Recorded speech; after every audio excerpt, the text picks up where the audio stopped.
નમસ્કાર મિત્રો, બેરોજગાર યુવાનોને માથે કેવી વીતતી હોય છે।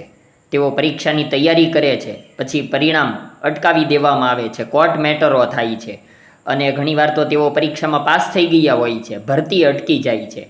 આવું જ કંઈક ચૂંટણીના પરિણામોમાં થાય તો આમ તો એવું ક્યારેય થાય નહીં, પરંતુ બેરોજગાર યુવાનોને માટે લડત ચલાવતા યુવરાજસિંહ જાડેજાએ એવી કંઈક સંભાવનાઓ શક્યતાની વાત કરી। તેમની વાત સમજવા જેવી છે કે યુવાનોની જેમ હવે નેતાઓની પણ સ્થિતિ કેવી થાય। તો આ નેતાઓની પરીક્ષાને પરિણામો પણ રદ થઈ જાય તો શું થાય, સાંભળીએ।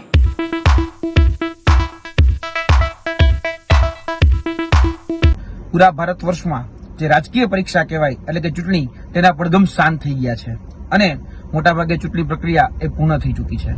તો એક વિચાર આવ્યો કે આજે ચૂંટણીનું જે પરિણામ છે એને થોડો સમય માટે લટકાવી દેવામાં આવે। જી હા, અને ત્યારબાદ જે રીતે વિદ્યાર્થીઓની સાથે નોર્મલાઇઝેશન સિસ્ટમ હોય છે એ રીતે નોર્મલાઇઝેશન સિસ્ટમ લાગુ કરવામાં આવે, મેરિટ યાદી બનાવવામાં આવે અને જેને પણ એમાં વિસંગતતાઓ લાગતી હોય, જેને પણ એમાં ક્યાંક ગેરરીતિની બૂ આવતી હોય, તેવા લોકો એમાં હાઈકોર્ટમાં જાય, ત્યારબાદ સુપ્રીમ કોર્ટમાં જાય અને જે નેતાઓ છે એ નેતાઓ રોડ ઉપર આવી ધરણા કરે, પ્રદર્શન કરે, આંદોલનો કરે અને જે પોલીસ છે એ પોલીસ એમની ઉપર લાઠીચાર્જ કરે અને જે હાઈકોર્ટમાં જે દાદ માંગવા માટે જે લોકો ગયા છે અને એમાં હાઈકોર્ટ કે સુપ્રીમ કોર્ટ એવો નિર્ણય લે કે આ જે પરીક્ષા છે એ પરીક્ષા એટલે કે રાજકીય પરીક્ષા એ અમે રદ કરીએ છીએ અને આ ચૂંટણી એ ફરીથી થશે,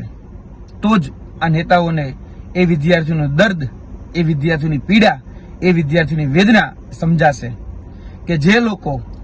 દિવસ રાત તનતોડ મહેનત કરી અને તમામ જે પરીક્ષા હોય એની તૈયારી કરતા હોય અને જ્યારે એ પરીક્ષાનું પરિણામ નથી આવતું અને આ જે પરીક્ષામાં ક્યાંક ને ક્યાંક પેપર ફૂટવાની ઘટનાઓ સામે આવે છે, ક્યાંક ને ક્યાંક પરીક્ષાઓ બીજી વખત લેવાની ક્યાંક ને ક્યાંક સરકારને જરૂર પડે છે, પરીક્ષાઓ રદ થાય છે, તો એની પીડા શું હોય, એની વેદના શું હોય।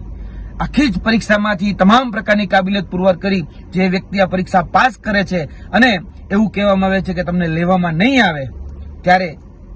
એ વ્યક્તિ શું મહેસૂસ કરતો હોય છે, ત્યારે આ નેતાઓને આ દર્દ, આ પીડા, આ વ્યથા અને આ વેદના એ સમજાશે। બસ આ એક વિચાર હતો। આપને આ વિચાર કેવો લાગ્યો તે ચોક્કસપણે કોમેન્ટ બોક્સમાં જણાવજો।